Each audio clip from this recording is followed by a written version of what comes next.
നന്നായി വേവിക്കാത്ത മാംസം കഴിക്കുന്നതിലൂടെ മനുഷ്യ ശരീരത്തിൽ കടക്കുന്ന ഒരു പാരസൈറ്റാണ് ടോക്സോപ്ലാസ്മ ഗോണ്ടി. ഇതുണ്ടാക്കുന്ന ഒരു പാരസൈറ്റിക് ഇൻഫെക്ഷനാണ് ടോക്സോപ്ലാസ്മോസിസ്. ഇത് മനുഷ്യ ശരീരത്തെ എങ്ങനെയൊക്കെ ബാധിക്കുമെന്ന് നോക്കാം. ഇത് കണ്ണുകളെയും തലച്ചോറിനെയും നാഡീവ്യൂഹത്തെയും കൂടാതെ മറ്റ് അവയവങ്ങളെയും ഗുരുതരമായി ബാധിക്കാം. ഇതിന്റെ ലക്ഷണങ്ങൾ മിക്കവരിലും കാണാറില്ലെങ്കിലും ചിലരിൽ പനി, വീർത്ത ലിംഫ് നോഡുകൾ, പേശിവേദന എന്നിവ കാണപ്പെടാറുണ്ട്. ശരീരത്തിന്റെ പ്രതിരോധ സംവിധാനത്തിന്റെ ഭാഗവും അണുബാധയെയും രോഗങ്ങളെയും എതിർക്കുന്നതിന് ശരീരത്തെ സഹായിക്കുകയും ചെയ്യുന്ന ചെറുപയറിന്റെ ആകൃതിയിലുള്ള സ്ട്രക്ചറാണ് ലിംഫ് നോഡുകൾ. ക്യാറ്റ് ഫീക്കസ് അഥവാ പൂച്ചയുടെ വിസർജ്യം കലർന്ന ഭക്ഷണമോ വെള്ളമോ ഉള്ളിൽ ചെല്ലുക, അവയവം മാറ്റിവെക്കൽ, രക്തദാനം ചെയ്യുക, അമ്മയിൽ നിന്നും ഗർഭാവസ്ഥയിലുള്ള കുഞ്ഞിലേക്ക് പ്ലാസന്റ വഴി ഇത് ബാധിക്കാവുന്നതാണ്. കുഞ്ഞുങ്ങളിൽ ജനന സമയത്ത് ടോക്സോപ്ലാസ്മോസിസ് രോഗലക്ഷണങ്ങൾ ഉണ്ടാക്കാറില്ലെങ്കിലും പിന്നീട് വളരുന്ന സമയത്ത് കുട്ടിക്കാലത്തോ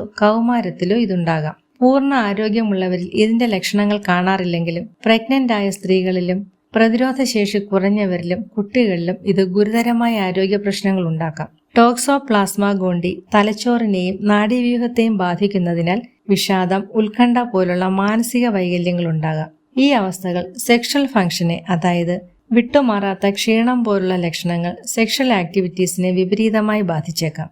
ഉഷ്ണരക്തമുള്ള മൃഗങ്ങളിലും ടോക്സോപ്ലാസ്മോസിസ് കാണപ്പെടാറുണ്ട്.